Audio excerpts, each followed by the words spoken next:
ये दिलचस्प वाक़या आपको हैरत और तजस्सुस में मुब्तला कर देगा। ये सिर्फ एक वाक़या ही नहीं बल्कि मुश्किलात में घिरे हुए लोगों के लिए उम्मीद और नवीद की किरण साबित होगा। मुकम्मल वीडियो देखने के बाद ही आपको पता चलेगा, इसलिए इस वीडियो से आखिर तक जुड़े रहिए। अली बिन हर्ब का बयान है, कहते हैं कि मैं ज़रूरियात ज़िंदगी खरीदने के लिए अपने वतन मूसल से सामरा जाने के लिए सफ़र के लिए निकला। दजला में चंद कश्तियां मूसल से सामरा तक चलती थीं और उजरत पर सवारियों और इनके साजो सामान को एक जगह से दूसरी जगह मुंतकिल किया करती थी। मैं भी एक कश्ती में सवार हो गया। कश्ती हमें लेकर सामरा की तरफ पानी की सतह पर चल पड़ी और दरिया दजला की मुसाफत तय करने लगी। कश्ती में लदे सामान के अलावा हम सिर्फ 5 आदमियों पर मुश्तमिल जमात थे। दिन बड़ा पुरलुत्फ था और बादल का दूर दूर तक कोई निशान तक नहीं था। फजा बिल्कुल साफ सुथरी और इंतहाई खुशगवार थी। दरिया दजला बिल्कुल पुरसुकून था। कश्ती का ड्राइवर बड़ी मस्ती में खूबसूरत गाने झूम झूम कर गाए जा रहा था और कश्ती बड़े सुकून से सतह आब पर तेजी के साथ मंजिल मकसूद की तरफ रवां दवां थी। कश्ती में सवार अक्सर लोगों को हल्की हल्की नींद आने लगी थी, लेकिन मैं दजला के दोनों जानब के हसीन और जमील साहिल के मनाजर से लुत्फ अंदोज हो रहा था। अचानक मेरी नजर पानी में एक बड़ी सी मछली पर पड़ी जो उछलकर कश्ती के अंदर आ पड़ी। मैंने जल्दी से मछली को पकड़ लिया, इस वजह से कि वो दोबारा दरिया में छलांग ना लगा दे। मछली को पकड़ने के लिए जो ही मैं दौड़ा तो कश्ती हचकोले खाने लगी, जिसकी वजह से लोगों की नींद उड़ गई और वो नींद की गनूदगी से बाहर आ गए। जब उन्होंने इतनी बड़ी मछली देखी तो एक आदमी ने कहा कि ये मछली अल्लाह ताला ने हमारे लिए भेजी है, इसलिए हम क्यों ना आगे साहिल पर उतरे और उसे भून कर खा ही ले। ये इतनी बड़ी है कि हम सबको ही किफायत कर जाएगी। हमें इसका मशवरा बहुत ही अच्छा लगा। कश्ती के मल्लाह ने भी इससे मुवाफकत की और कश्ती का रुख साहिल की तरफ मोड़ दिया। हम लोग साहिल पर उतरे और घने दरख्तों के झुंड में दाखिल हुए ताकि लकड़ियां इकट्ठी करके मछली को भूने और खाएं। जो ही हम घने दरख्तों के झुंड में दाखिल हुए, एक खौफनाक मंजर ने हमारे रोंगटे ही खड़े कर दिए। एक मकतूल जमीन पर ढेर था, इसके करीब एक तेजधार चाकू पड़ा हुआ था। पास एक दूसरा जवान आदमी भी था जिसकी मशकें कस दी गई थी और इसके मुंह में कपड़ा ठोंस दिया गया था, जिसकी वजह से वो कुछ बोलने या चीखने चिल्लाने से आजिज था। ये खौफनाक मंजर देखकर हमारे ऊपर दहशत तारी हो गई। हम जल्दी से आगे बढ़े और इस आदमी की रस्सी खोलकर इसके मुंह से कपड़ा निकाला। वो हद दर्जा खौफजदा और नाउम्मीदी की कैफियत में था। इस फंदे से आजादी के बाद वो गोया हुआ, मेहरबानी करके पहले मुझे कुछ पानी पिलाओ। हमने उसे फिर पानी पिलाया। जब वो पानी पी चुका तो वो खुद ही बयान करने लगा कि मैं और ये मकतूल दोनों एक काफले में थे जो कि मूसल से बगदाद की तरफ बगर्ज़े तिजारत जा रहा था। यह मकतूल फौरन ही भांप गया कि मेरे पास काफी माल है, चनाचा इसने मुझसे दोस्ती कर ली और प्यार मोहब्बत का इजहार करने लगा और मेरे करीब करीब रहने लगा। बहुत ही कम मेरा साथ छोड़ता।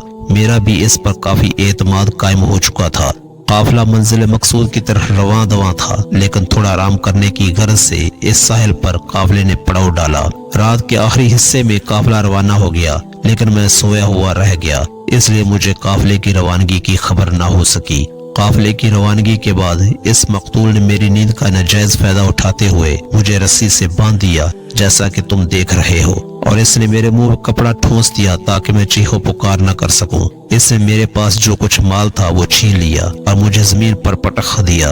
फिर मुझे कत्ल करने के लिए मेरे सीने पर बैठकर कहने लगा, अगर मैं तुझे जिंदा छोड़ दूंगा तो बाद में तू मुझे डरा धमका कर मुझे जलील कर सकता है, इसलिए मैं जरूर तुझे कत्ल करूंगा। इस मकतूल के कमर बंद से बंधी हुई ये तेज छुरी जो जमीन पर पड़ी हुई तुम लोग देख रहे हो, इसने मुझे कत्ल करने के लिए कमर बंद से छुरी खींची, लेकिन छुरी इसमें फंस गई, जिसकी वजह से निकल नहीं रही थी। इसने छुरी निकालने की बड़ी कोशिश की।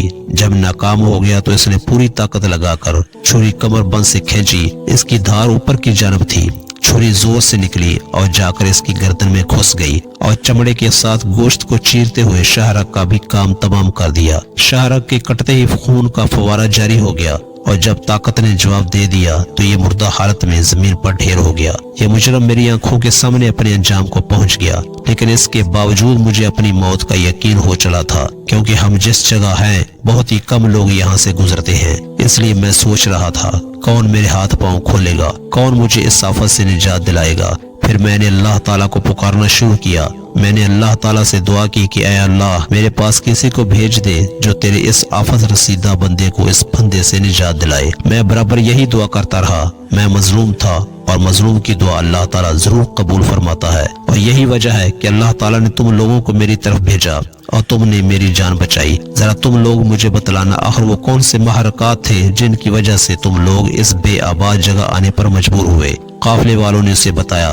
تمہارے پاس آنے کی جو چیز سبب بنی وہ ایک مچھلی ہے جو ہماری کشتی میں سمندر سے اچھل کر آ پڑی تھی۔ ہم لوگ اس مچھلی کو بھوننے کے لیے اس جگہ آ پہنچے ہیں۔ مظلوم نے قافلے والوں کی گفتگو سن کر بڑا تعجب کیا اور کہنے لگا، یقیناً اللہ تعالیٰ نے اس مچھلی کو تمہاری کشتی میں بھیجا ہے، اور یہی وجہ ہے کہ اللہ تعالیٰ نے تم لوگوں کو میری طرف بھیجا اور تم نے میری آ کر جان بچائی تاکہ تم اس سنسان جگہ آؤ اور مجھے اس آفت سے بچاؤ۔ میں زیادہ تھکا ہوا ہوں، اس لیے میری آپ لوگوں سے گزارش ہے کہ براہ کرم مجھے کسی قریبی شہر میں لے چلو۔ مچھلی کو بھون کر کھانے کی بات قافلے والوں کے ذہن سے یکسر نکل ہی گئی تھی، اور پھر جب لوگ مظلوم کو اس کے مال سمیت لے کر کشتی کے پاس آئے تو دیکھا کہ مچھلی کشتی سے کود کر سمندر میں جا چکی ہے۔ قافلے والوں کو یقین ہو گیا کہ اللہ تعالیٰ نے اس مچھلی کو کشتی کے اندر اس لیے بھیجا تھا تاکہ وہ اس مظلوم کی جانب جانے کا سبب بنے۔ اسی طرح جب اللہ تعالیٰ کچھ چاہتا ہے تو اس کے لیے اسباب مہیا کر دیتا ہے۔ بخاری مسلم میں نبی کریم صلی اللہ علیہ وسلم کا ارشاد ہے، مظلوم کی بد دعا سے بچو، کیونکہ مظلوم کی بد دعا اور اللہ تعالیٰ کے درمیان کوئی رکاوٹ حائل نہیں ہوتی۔ دوستو، ہمیں اس واقعے سے یہ سبق ملتا ہے کہ مظلوم کی بد دعا کبھی رد نہیں ہوتی۔ حالات جیسے بھی پیدا ہو جائے، کبھی بھی اللہ کی رحمت سے مایوس نہیں ہونا چاہیے۔